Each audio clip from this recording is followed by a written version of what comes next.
Non, là par contre, Xabi Alonso, je suis vraiment pas d'accord avec toi. On se résume la conférence de presse d'après-match, après la rencontre face à Liverpool, défaite 1-0. Xabi Alonso, t'as rien compris. Nous avons été compétitifs, ça je ne l'ai pas vu. Je ne reproche rien à l'équipe ce soir, on a essayé. Il nous a manqué un peu de créativité et de précision dans le dernier tiers du terrain, c'est tout. Ce n'était pas un manque d'intensité ou une mauvaise attitude. Il y a des choses qui ont bien fonctionné ce soir et d'autres que nous devons améliorer. Nous pouvons compenser ces points. Nous avons commis des fautes inutiles, nous devons améliorer cela. Ce genre de match se gagne ou se perd sur des détails. C'était un match très serré, âprement disputé. Dans le dernier tiers du terrain, nous n'avons pas pu gagner les duels en 1 contre 1 ni passer la ligne défensive de Liverpool pour créer des occasions franches cadrées. Nous repartons avec un goût amer car nous avons perdu. Dès demain, nous commencerons à penser au Rayo Vallecano. On a demandé à Xabi Alonso s'il s'est senti surclassé par Liverpool. Ce n'est pas ce que j'ai ressenti. J'ai trouvé que nous avons bien rivalisé. Nous avons perdu sur des détails insignifiants. Concernant le poste d'ailier droit, nous avons des joueurs très polyvalents, capables d'y jouer. Nous avons beaucoup d'options et cela dépend du contexte.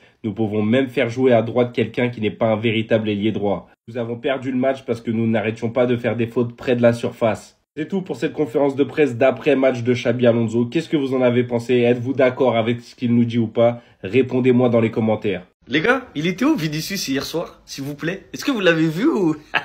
Moi, je l'ai vu par terre, derrière, dans la poche. Mais sur le terrain, il était absent, les gars. Il était absent. 0 tir, 4 centres, 0 réussi. 2 dribbles en 90 minutes, 0 réussi. 20 pertes de balles, les gars. 20 pertes, c'est énorme. Et sur 8 duels, il en a perdu 7. Les gars. Même Conor Bradley, à la fin du match, il savait. Il était en détente. Il a trop bien analysé son match. Il a dit, ça ne m'a pas du tout perturbé. Il m'a dit 2-3 fois des choses sur le terrain. Vous connaissez Vini, toujours il provoque, il essaie de te sortir du match. Mais en réalité, je ne pense pas qu'il ait réussi à me dépasser une seule fois. Les gars, les petits, ils viennent, ils manquent de respect.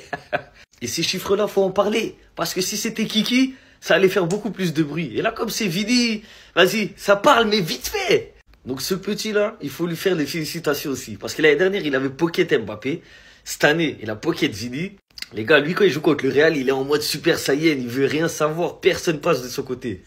Plus je regarde leur match, plus je me dis, mais en vrai, à quoi ça sert de débriefer des matchs du Real Madrid? Alors qu'on a un gamin de 18 ans qui a déjà débriefé tous leurs matchs, toute leur saison, il a débriefé toute leur histoire à ce club. Ils volent et ensuite ils se plaignent. Ils volent et ensuite ils se plaignent. Ils volent et ensuite ils se plaignent. Ils volent et ensuite ils se plaignent. C'est bon, vous avez compris, c'est rentré? Le pire, c'est qu'ils se sont énervés quand le petit a dit ça, alors qu'ils le savent très bien, parce qu'ils ont cherché à avoir des pénaltys tout le match. Vous croyez quelqu'un qui est pas conscient que l'arbitre va l'aider? Vous croyez vraiment qu'il va plonger à ce point-là? Vous croyez vraiment qu'il va chercher à ce point-là des pénaltys? Mais en vrai, au-delà de ça, faut m'expliquer un truc. Tchouaméni, il a pacté ou quoi? C'est quoi qu'il a sacrifié ou c'est qui l'a sacrifié carrément pour pouvoir faire ce qu'il veut sur un terrain? Et encore là, c'est que des mains, je vous parle même pas des tacles. Pour ceux qui ont vu le tacle assassin de Luis Diaz sur Hakimi, Tchouaméni, c'est à chaque match qu'il en fait. Il a pas pris un seul rouge de sa vie. Après, ça va venir nous dire, arrêtez de dire que c'est le Real Madrid, dites que c'est l'arbitre qui est nul, etc. Ok, les arbitres sont nuls en Liga, mais là, en Ligue des Champions, c'est quoi le problème? Qu'est-ce qu'ils ont les arbitres? C'est toujours eux qui sont nuls. Vous pouvez parler autant que vous voulez. La réalité, les gars, c'est qu'il a tout résumé. Vous volez et ensuite vous vous plaignez. Le pire, c'est que depuis qu'il a dit cette phrase, ça doit être le 6e ou le 7e gros scandale arbitral en votre faveur. Vous étiez déjà ridicule à gagner avec ce genre de scandale. Et maintenant qu'en plus vous perdez malgré les scandales arbitrales, c'est encore plus la honte. Dis bien à tous tes collègues qu'ils aillent tous. Et puis c'est quoi ce coach qui est pas deg là? Et ne croyez pas que depuis hier j'ai fait le mort hein. Attendez seulement demain que je rentre, je vous explique tout. Bref, on dit parfois qu'une image vaut plus que 1000 mots. En fait ça c'est quoi? Pourquoi c'est Vinicius qui prend Van Dijk au marquage? Carrément ça le fait rire. Pourquoi les seules images qu'on a de Ardas quand il fait des pompes ou des bicyclettes mais dans le poteau de corner? Tu m'étonnes, ce boss là il se marre. Pourquoi Vinicius il prend des tartes? Pourquoi Kamavinga il joue ailier droit? Quand ailier droit ça a marché mais parce que il y avait des tout petits joueurs en face hein. Y a beaucoup de pourquoi hein. Mais ce pourquoi là, je comprendrai jamais. Comment un humain normalement constitué se retrouve dans cette position? Au lieu d'aller marquer tout seul hein. Il préfère faire la passe avec Mbappé et puis il rate en plus. Continue tes pompes là-bas là. On a perdu 1-0 mais sans lui là. C'était 4, 5, peut-être 7-0. Parce que sur cette action, oui il y avait faute. Il y avait main, faut défendre les mains dans le dos. C'est pas la première fois qu'il fait ça hein. Mais si vous voulez jouer à ça, là aussi il y avait faute. Sur Arda Güler il y avait penalty. Ailleurs on s'est fait prendre dans tous les sens du terme hein. Là ce que Trent il regrette d'avoir signé chez nous. Regardez-les, il est parti sans même pas deg. On fout l'élevé. Il mérite d'être sapé en Sergio Tacchini. Notre soldat Fede il est blessé. Hugo Ekitike il se fout de nous en pen story. When we need the defense. Et comme si de rien n'était, aujourd'hui c'est repos. Car y a pas besoin d'entraînement. Je coupe tout moi en fait. Non les gars, même s'il y a penalty, regardez ce qu'on a eu. On est quitte. On est quitte les gars, c'est bon, laissez-nous tranquilles. L'arbitre qui fait genre de pas voir la main les gars sur Tchouaméni, mais bon c'est... Parce qu'on peut voir ces images les gars sur tous les angles, regardez bien, regardez bien, regardez bien. Et la meilleure, les gars, mais c'est la même chose. La grande main qui est venue écraser la tête de Vinicius sur la surface. Y a pas eu penalty aussi. Liverpool et Real, les gars, sont quittes. Me parlez de rien, l'arrêt de Courtois. En fait, ce match-là, c'est Bangerland. C'est Bangerland, les gars, même si pour certains, ça, en fait, ça va les déplaire. L'arbitre, il a fait le compte 2 fois. Un du côté du Real Madrid, un du côté de Liverpool. On est quitte. Me parlez plus d'autre chose. Parce qu'on sait très bien que cette photo, elle va tourner, elle va faire parler, elle va dire comme quoi le Real Madrid, il est encore une fois avantagé. Mais les frères, moi, je veux juste vous rappeler ça et ça.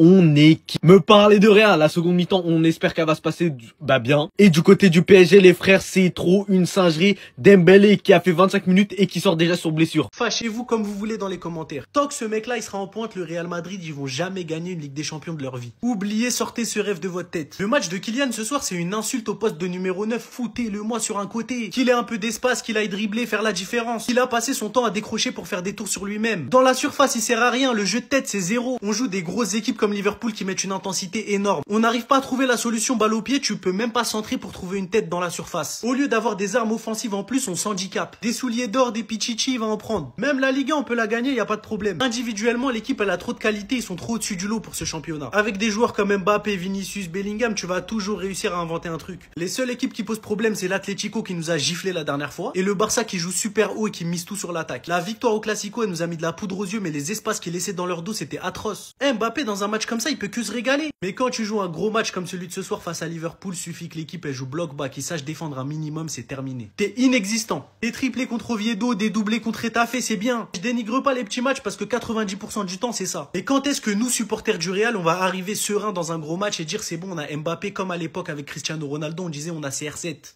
Dans cette vidéo, je vais être clair, net et précis avec certains individus parce que ça commence à me casser les couilles. Alors là, je vais m'adresser aux Madrilènes et seulement aux Madrilènes. Pour tous les Madrilènes qui ne sont pas en accord lorsque je critique le Real Madrid, j'en ai rien à foutre. Lorsque je suis là, je dis de bonnes choses, vous êtes tous là en train de sourire. Mais lorsqu'il y a des mauvaises choses, il faut le dire. Regardez ces putains de stats. Il n'y a eu qu'une seule grosse action sur tout le match. Et vous êtes content de cette situation? Vous pensez qu'entre Liverpool et le Real Madrid, c'était serré? Non. Pas du tout. La seule occasion qu'il y a eu était celle de Jude Bellingham. Et on se rappelle, c'était sur un angle fermé lorsqu'il élimine Ibrahima Konaté. Vous êtes trop dans les émotions. S'il n'y avait pas Thibaut Courtois, que vous le vouliez ou non, capable d'en prendre 4. Il y en a certains qui vont me dire « Ouais, non, mais excusez-nous d'avoir Thibaut Courtois. » C'est pas ça la question. C'est qu'en fait, le Real Madrid ne doit pas seulement se reposer sur Thibaut Courtois. Où était Mbappé dans ce match-là? Où était Vinicius dans ce match-là? Où était malheureusement Jude Bellingham dans ce match-là? Et encore, il est excusable parce qu'il a fait pas mal d'efforts quand même. Où était tout simplement notre milieu de terrain? Où était Arda Güler dans ce match-là? Où était Dean Huijsen qui a été catastrophique? Et ça, vous avez peur de le dire parce que vous idolâtrez trop les joueurs. Lorsqu'on critique un joueur, vous dites qu'on est en train de retourner notre veste. Alors qu'on est simplement en train de critiquer le match qu'il a fait à l'heure actuelle. S'il nous fait un bon match demain, bon, on va dire qu'il a fait un bon match. Mais ça veut pas dire qu'on a retourné notre veste. Que vous le vouliez ou non, on va continuer à être objectif. Lorsque tu fais un bon match, on va le dire. Lorsque tu fais un mauvais match, on va le dire. On est au Real Madrid, on n'est pas à Brest. Voilà, un point, c'est tout. Vous allez dire, je suis trop gentil, mais je vous jure, Arnold, il me fait de la peine parce que là, il se rend compte qu'il a fait le mauvais choix. Il aurait jamais dû partir. En fait, son départ, il me fait penser à Coutinho. Coutinho, c'était une star de Liverpool. Comme il disait Klopp, s'il serait resté là-bas, il aurait eu sa statue. Mais non, il a voulu plus grand, partir au Barça. Ça a été un flop. Et en plus, il a été acheté archi cher. Bref. Et là, Arnold, il suit ses traces. Il arrive au Real Madrid, il enchaîne mauvais match sur mauvais match. Il préfère même mettre Carvajal, le papy, à sa place. Bon, là, il est blessé. Mais même quand il est blessé, il met qui? Valverde. Il préfère faire descendre Valverde que de mettre Arnold. Et encore une fois, je suis pas là pour le critiquer. Je fais pas partie des supporters qui le huent et tout parce que moi, j'oublie pas toutes les saisons exceptionnelles qu'il a fait pour le club. Ce but sur corner face au Barça, je l'oublierai jamais. Franchement, pendant des années, il m'a régalé. Et on va pas se mentir, en tant que supporter, ce soir, on se régale. McAllister, il marque le seul but du match et il fait quoi pour célébrer? La célébration d'Arnold. Et là, je suis obligé de vous poser la question. Est-ce que vous pensez qu'il va flopper ou pas au Real Madrid? Honnêtement, ça m'étonnerait même pas. Alors peut-être il va faire comme Mbappé. Un temps d'adaptation difficile et peut-être la saison prochaine, il va exploser. Il va retrouver son niveau qu'il avait quand il était à son prime à Liverpool. Mais s'il floppe, ça m'étonnerait pas parce qu'il y en a eu plein qui sont partis de Liverpool et qui ont floppé ailleurs. Bon les gars, pourquoi il n'y a pas main de Tchouaméni sur cette action? Selon le règlement, vous êtes pas prêts. C'est d'abord confirmé par le média Archivovar, qui indique que la main de Tchouaméni est en position naturelle, confirmé par le média Azubio, qui confirme que la main n'est pas à l'écart du corps. Ce qui est intéressant dans son analyse, si le ballon touche le deuxième bras là, qui fait en L, là il y a pénalty tous les jours. C'est d'ailleurs ce que pas mal de médias commencent à contourner. Le bras touche le premier bras, pas le deuxième, parce que si c'est le deuxième, c'est pénalty matin, midi et soir. Les gars, vous avez vu le blason, hein? J'ai défendu là cette action comme quoi il n'y avait pas pénalty pour les mêmes raisons, avec les mêmes points de règlement. Mais mon problème avec les règlements, les gars, c'est que je vous ai expliqué la partie théorique de pourquoi il n'y a pas péno. C'est qu'ici, il y a eu péno. C'est qu'ici, il n'y a pas eu péno. Quelque part ici, il y a eu péno aussi. Donc je le redis mes madrilènes, non il n'y a pas péno sur cette action, vous méritez pas le déferlement de haine gratos. Et le détournement des médias chelous, comme d'hab, dès qu'on peut on y va. Et une nouvelle fois c'est frustrant parce que c'est que pour vous.